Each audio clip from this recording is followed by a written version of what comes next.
Ya, Koperasi Desa Merah Putih digagas sebagai tulang punggung ekonomi desa dan diharapkan mampu menjadi pusat distribusi sekaligus penggerak usaha masyarakat.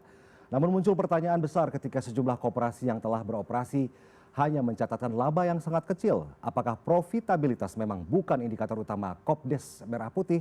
Lalu sejauh mana studi kelayakan bisnis dilakukan sebelum pembangunan dan operasionalnya digelar secara massal? Termasuk bagaimana konsep Kopdes sebagai pelaksana public service obligation, skema kompensasi dan subsidi yang disiapkan pemerintah. Untuk membahasnya kita akan berdialog langsung dengan Menteri Koperasi Ferry Julianton yang sudah hadir di studio. Selamat malam, Pak Ferry. Terima kasih Pak Menteri.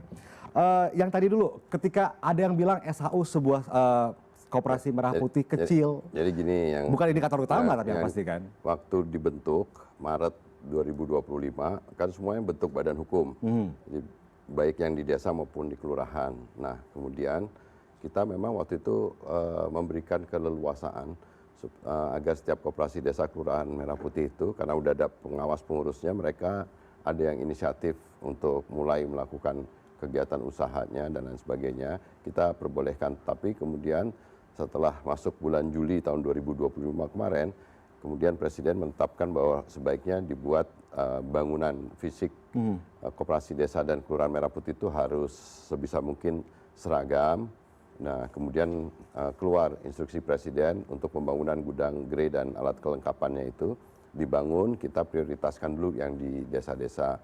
Nah kalau kasus yang di Melawai itu mungkin karena berapa tadi itu sisa hasil usahanya, tapi ada juga yang di koperasi-koperasi kelurahan yang lainnya juga jauh lebih banyak juga jumlah pendapatannya. Jadi tapi itu kan fase awal. Ya. Nah setelah kita sekarang bangun fisik, bulan Agustus insya Allah nanti sudah ada sekitar 35 sampai 37 ribu bangunan fisik gudang grey dan alat kelengkapan yang ada di desa-desa kelurahan yang relatif itu banyak yang di desa apa namanya lokusnya.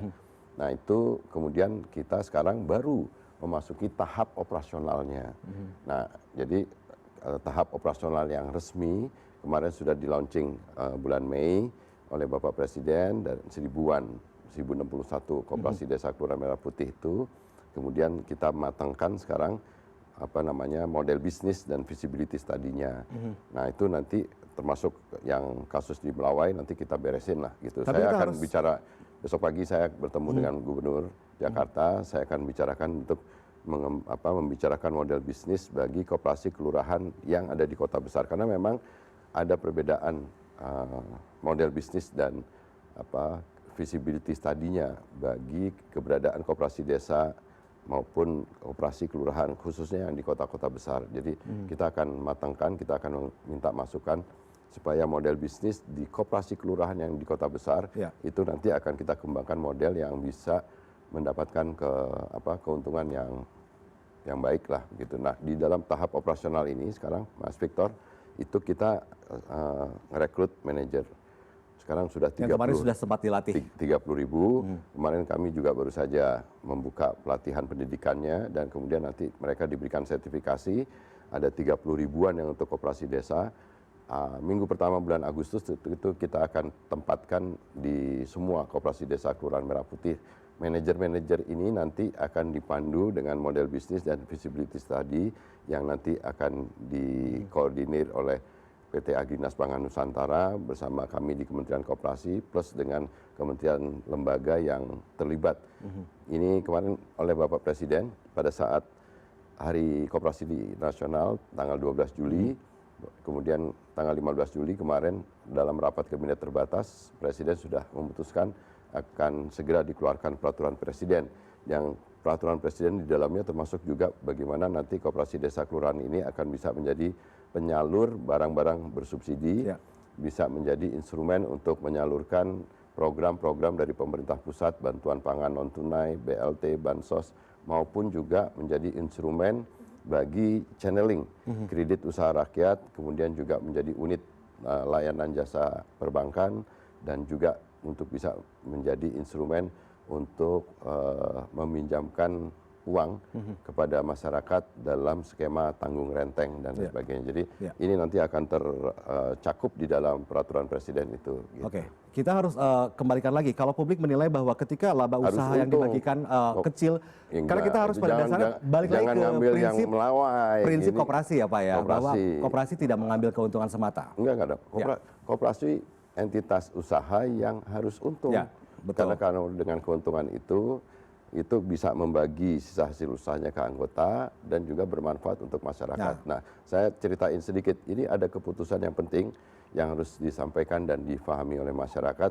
Disampaikan oleh Bapak Presiden ketika Hari Koperasi tanggal 12 Juli, Bapak Presiden menyampaikan bahwa sekarang barang-barang bersubsidi itu harus disalurkan melalui Koperasi Desa Kelurahan Merah Putih. Ini setelah sekian puluh tahun barang-barang bersubsidi ini yang seharusnya menjadi haknya rakyat itu muter-muter nih. Contoh gas LPG 3 kilo. Kalau koperasi desa kelurahan itu menjadi agen atau pangkalan, harganya itu sampai ke desa itu kira-kira 16 sampai 18 ribu. Dan bisa kita jual ke warung-warung, ke kios-kios yang ada di desa-desa itu dengan jumlah tabung yang sepadan dengan jumlah penduduk di desanya. Kalau kemarin yang terjadi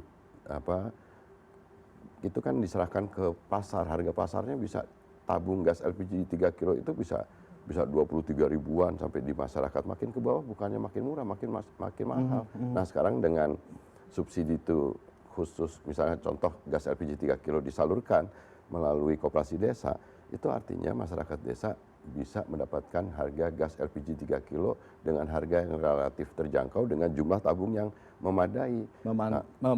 Memotong rantai pasok Distribusi, distribusi. pupuk bersubsidi. Ini kan kalau kemarin ada panjang juga mata rantai distribusinya, ada yang nyelonong ke kebun sawit, ada yang segala macam. Nah, kalau sekarang dari PT Pupuk Indonesia langsung ke koperasi desa langsung kepada anggota yang notabene misalkan di anggota koperasi desanya petani. Kemudian juga minyak kita, itu kan domestic market obligasi dari pabrik-pabrik CPO, itu kan harusnya diserahkan langsung ke masyarakat penerima manfaat gitu melalui koperasi desa Kelurahan Merah Putih. Beras gitu juga. Nah, bagaimana caranya setelah koperasi? setelah sekian puluh tahun dan kemarin alhamdulillah rapat kabinet terbatas tanggal 15 Juli itu merupakan keputusan menurut saya luar biasa dari Bapak Presiden karena itu menciptakan asas keadilan, asas pemerataan yang penerima masyarakat penerima manfaat langsung ini. Bansos, BLT, bantuan pangan non tunai pun juga bisa disalurkan melalui koperasi desa Kelurahan Merah Putih secara lebih tepat sasaran karena di 1000 koperasi yang baru saja dioperasikan kemarin. Bukan gitu. Jadi 1000 kemarin bulan Mei itu launching operasional. Kita belajar nih, Mas Victor, belajar untuk apa? Belajar untuk nanti Agustus ketika bangunan fisik gudang gede dan alat kelengkapannya selesai sebanyak kurang lebih 37 ribuan atau 40 ribuan itu, nanti kita bersamaan dengan manajer koperasi desanya sudah dilatih, dididik, disertifikasi, kemudian kita mulai operasional di puluhan ribu.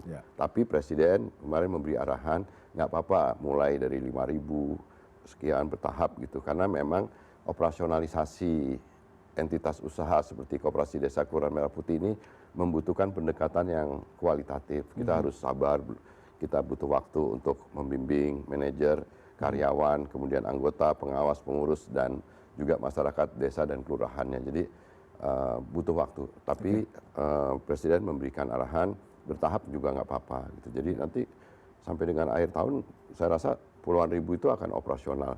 Misalkan sekarang operasionalisasinya itu menyalurkan barang-barang bersubsidi, itu pun sudah memperkuat pendapatan. Jadi revenue streamingnya koperasi desa Kelurahan Merah Putih ini udah pasti untung tuh. Yang kedua misalkan nyalurkan juga bantuan BLT, bansos, bantuan pangan non tunai. Yang ketiga dengan skema channeling kredit usaha rakyat, kemudian yang lain dari akses perbankannya itu akan membuat si koperasi desa Kelurahan Merah Putih ini visibility study-nya sangat visible gitu. Dan itu kan bedanya kalau selama ini kan pergerakannya adanya di kota. Nah, koperasi desa Kelurahan Merah Putih ini akan menggerakkan perputaran ekonomi, perputaran uang di desa-desa dan kelurahan-kelurahan. Nanti akan ada pertumbuhan ekonomi di desa-desa dan kelurahan. Itu yang diinginkan oleh Bapak Presiden. Gitu. Pak Ferry, kalau misalnya kita bicara koperasi desa ini adalah untuk menjadi penyalur salah satunya distribusi bersubsidi, barang-barang bersubsidi. Bagaimana caranya supaya distribusi ini ternyata dalam praktiknya jauh dari kata kita khawatirnya adalah monopoli perdagangan. Kita khawatirnya adalah Barang pemerataan bersubsidi distribusi itu barang. bukan barang yang bisa diperjualbelikan. Betul, Dia betul. harusnya memang langsung melalui skema yang menurut pendapat kami Nah, dengan pengecer-pengecer ini keberadaan juga sudah koperasi. diatur pasti ya sudah. Iya, nanti secara teknis kan tentu ada harmonisasinya. Ada, tapi jangan masa semuanya swasta semua. Landasannya apa itu? Kok bisa swasta semua yang jadi agen, jadi pangkalan tuh Iya. teori dari mana juga tuh Mas Victor? Iya. Kan nggak boleh dong. Harusnya dengan masyarakat memiliki badan usaha sendiri, sekarang menjadi haknya rakyat juga. Mereka bisa menyalurkan untuk mendapatkan barang dengan harga dan jumlah ketersediaan tabung misalkan untuk gas LPG 3 kilo ini dengan memadai. Nah, ini pertanyaan publik nih Pak Menteri. Kalau misalkan soal LPG saja, misalkan barang bersubsidi, ketika yang swasta ada keluarga-keluarga yang sudah bergerak KUMKM begitu ya, itu bagaimana cara supaya Ini tidak kan gini mematikan juga, UMKM di sekitarnya?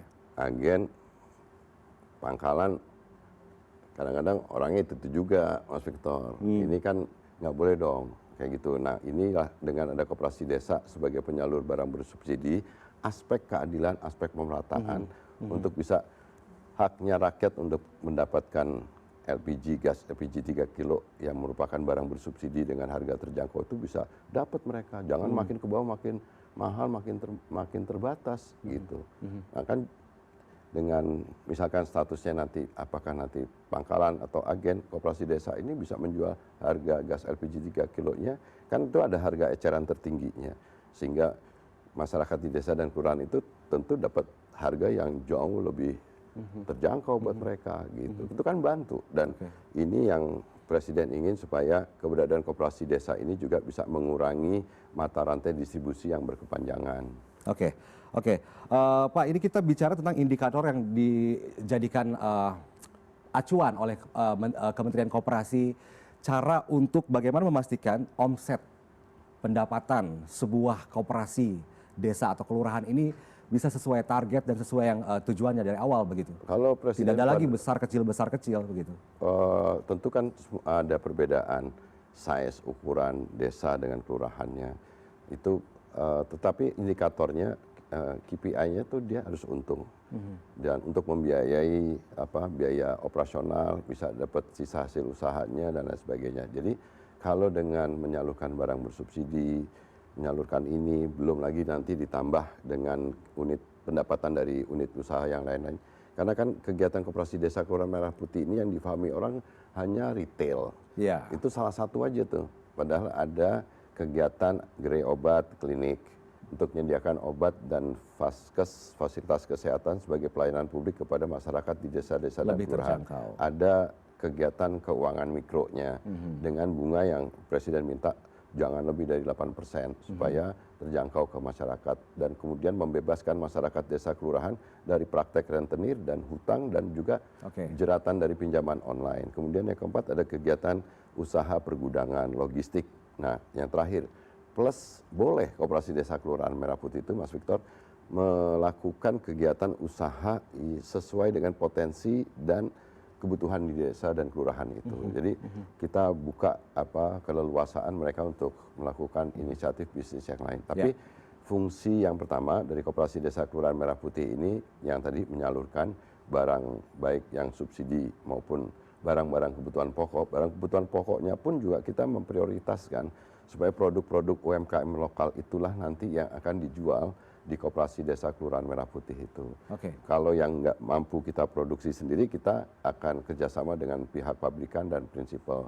Tapi kemudian fungsi yang kedua yang lebih penting, koperasi desa Kelurahan Merah Putih ini menjadi off-taker. Off-taker itu nyerap, nampung seluruh hasil produk masyarakat desa itu. Kalau tanaman pangan nanti kita sediakan dryer, pengering. Kalau buah-buahan, sayuran nanti ada alat pengatur suhunya supaya kualitasnya tetap terjaga. Di perikanan ada cold storage-nya dan lain sebagainya gitu. Jadi koperasi desa ini akan memastikan bahwa harga beli hasil produk masyarakat di desa-desa kelurahan itu bisa lebih tinggi, dan kemudian nanti ketika diproses di Koperasi Desa Kelurahan Merah Putih bisa dijual ke konsumen dengan harga yang lebih rendah. Itu fungsinya Koperasi Desa. Soal kemandirian ekonomi sendiri, kalau selama ini kita tahu bahwa koperasi ini nanti ada anggarannya nih, ada modal usaha. Tadi kita lihat ketika sisa usaha kecil, alasannya adalah karena minimnya modal usaha. Bagaimana caranya memastikan supaya nanti kedepannya koperasi desa ini bisa kemandirian? Saya kasih tahu Om Victor, koperasi ini diamanatkan oleh konstitusi bergerak di sektor produksi, di sektor distribusi, bahkan di sektor industri dan keuangan. Koperasi pun boleh punya bank, koperasi boleh bikin pabrik. Selama koperasi, loh sekarang udah ada kok. Ini tanggung jawab Kementerian Koperasi, bukan hanya Koperasi Desa Kelurahan Merah Putih. Kita ini bina juga ratusan ribu koperasi existing yang sudah punya pabrik. Koperasi kita tanggal 12 Agustus besok saya mendirikan koperasi yang mendirikan pabrik CPO di Musi Banyuasin di Sumatera Selatan. Kemudian gabungan koperasi batik Indonesia punya pabrik tekstil dan segala macam. Bahkan kita pernah punya bank, Bukopin namanya, Bank Umum Koperasi Indonesia, kalau Mas Victor ingat. Itu kan sebenarnya membuktikan bahwa koperasi ini bisa melaksanakan kegiatan yang besar-besar. Nah, khusus Koperasi Desa Kelurahan Merah Putih ini merupakan keinginan Bapak Presiden, program prioritas nasional, karena ada kesenjangan yang relatif besar antara kota dengan desa. Nah, dengan pelaksanaan Astacita ke-6, membangun dari bawah, membangun dari desa, diharapkan Koperasi Desa Kelurahan Merah Putih dengan segala fungsi yang tadi saya sampaikan, itu diharapkan nanti menjadi instrumen baru untuk bisa menggerakkan perputaran uang sampai ke desa-desa. Desa sekarang punya badan usaha. Dulu sebelum ini masyarakat desa hanya jadi objek ekonomi atau sekedar penerima manfaat. Sekarang dirubah oleh Bapak Presiden menjadi subjek, menjadi pelaku ekonomi, dibikinin badan usaha, dibikinin bangunan fisik, gudang, gerai, dan alat kelengkapannya, diberikan akses permodalan untuk memutarkan kegiatannya. Saya rasa sih kalau arena ini dibuat adil, menurut saya siapapun bisa berkompetisi. Kompetisi persaingan dalam ekonomi biasa, tapi jangan sampai yang tidak boleh adalah menutup akses bagi masyarakat yang lain yang mereka akhirnya sulit untuk bisa mengembangkan aktivitas ekonominya. Jangan memberi privilege kepada kelompok tertentu, tetapi menutup atau menghambat, mengurangi akses berkembangnya kegiatan ekonomi masyarakat. Nah, yang lain. Masyarakat di desa-desa dan kelurahan itu harus diberikan privilege juga. Itulah pemihakannya Bapak Presiden. Sesuai dengan kebutuhan masyarakat yang ada di situ. Iya dong. Dan kemudian oleh kami, kementerian lembaga, khususnya Kementerian Koperasi, tentu harus mampu menerjemahkan keinginan ideologisnya Presiden. Karena memang ini ekonomi Indonesia ini nggak boleh liberal kapitalistik. Itu kan pikirannya IMF tuh. Tapi kalau pikirannya konstitusi kita, khususnya pasal 33, itu ekonomi nasional kita itu ekonomi yang sifatnya kerakyatan, kebersamaan, gotong royong, kekeluargaan, dan koperasi itu kalau dia tumbuh berkembang, itu kan yang untung, yang sejahtera adalah anggotanya, yang notabene tidak lain adalah masyarakat di desa-desa dan kelurahannya. Nanti akan dorong ngangkat kelas menengah yang ada, terus kemudian kelas menengah yang ada, kemudian mendorong. Jadi jangan yang kelas atasnya ninggalin yang kelas sosial masyarakat yang lainnya gitu. Ya, oke. Pak Ferry, ini terakhir ini juga banyak sekali publik ya di sosial media juga banyak sekali yang ada video yang karyawannya, aduh kok nggak ada pelanggan nih, aduh kok kerjanya cuma santai-santai aja. Kita pengen tahu. Sebenarnya koperasi ini kan sebenarnya kalau di keberhasilan tergantung sekali dengan SDM juga. SDM sudah ada pelatihan, manajer sudah dilatih. Kita ingin tahu dalam satu koperasi desa atau satu koperasi kelurahan Merah Putih, itu minimal harus ada berapa tenaga, kemudian pengupahannya sistemnya seperti apa, karena kita pengen tahu berapa sih gaji jadi pegawai di koperasi desa. Ya kan, pertama yang pasti ada manajernya. Manajer ini yang kita rekrut, kebetulan ini 60% perempuan.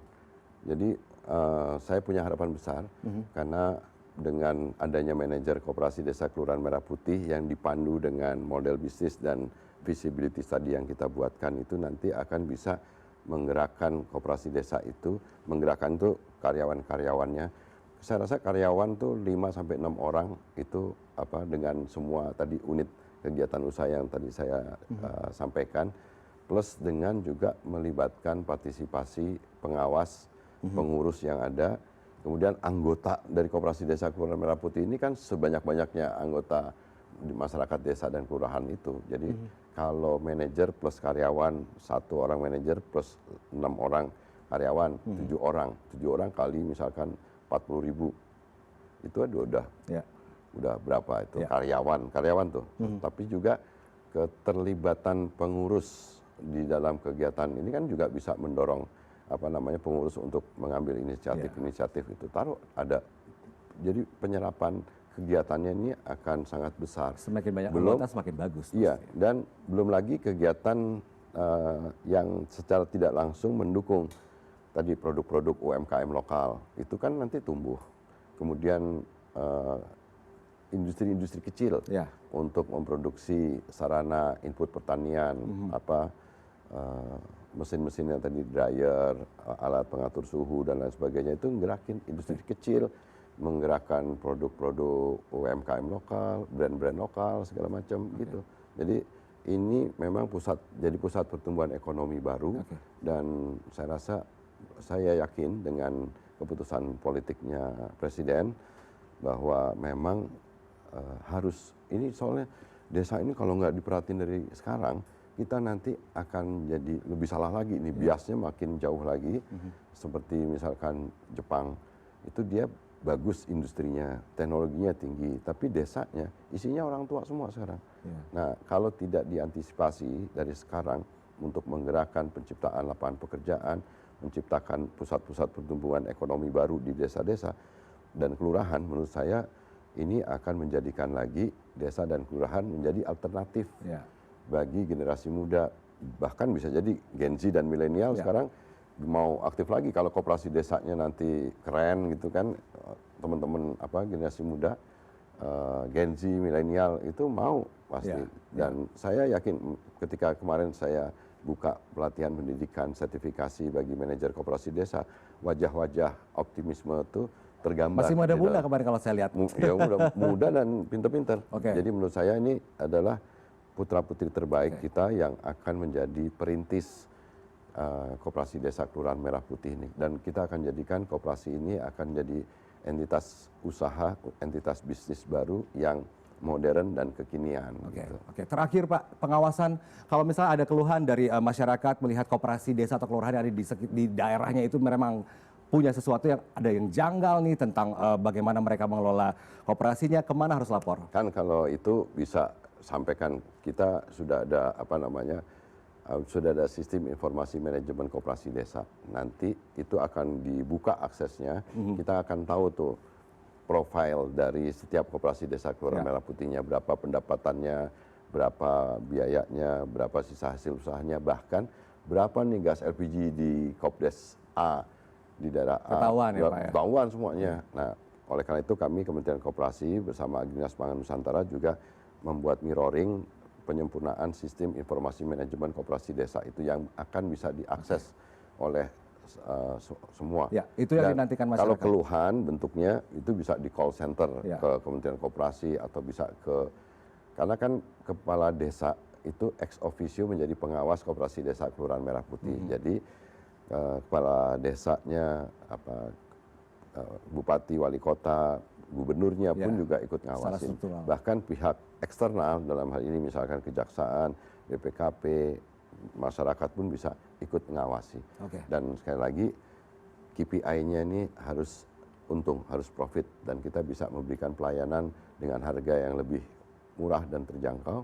Dan menurut saya penyediaan barangnya pun juga bisa sampai langsung kepada masyarakat di desa. Jadi dengan seperti itu harapan Presiden memang butuh waktu, tapi menurut saya tahap demi tahap ini tidak ringan pasti, tapi kami optimis bahwa kalau operasionalisasinya ini nanti kita laksanakan secara lebih hati-hati, lebih kualitatif, kemudian didukung oleh para manajer dan karyawan dan dukungan dari kepala daerah, kepala desa, itu saya rasa kita optimis. Jadi kerjaan bukan kerjaan Kementerian Koperasi aja, ini pekerjaan bersama. Karena memang tujuannya tujuan negara ini, Ya. menciptakan keadilan sosial bagi seluruh Dari rakyat untuk rakyat Indonesia. oleh rakyat. Menurut saya, Dan ya. itu yang tadi transparansi sangat ditunggu. Terima kasih banyak Sama-sama. Pak Menteri Koperasi Terima kasih, sudah Mas bergabung Victor. bersama kami. Sehat Sama-sama. selalu ya Pak ya. Sama-sama Mas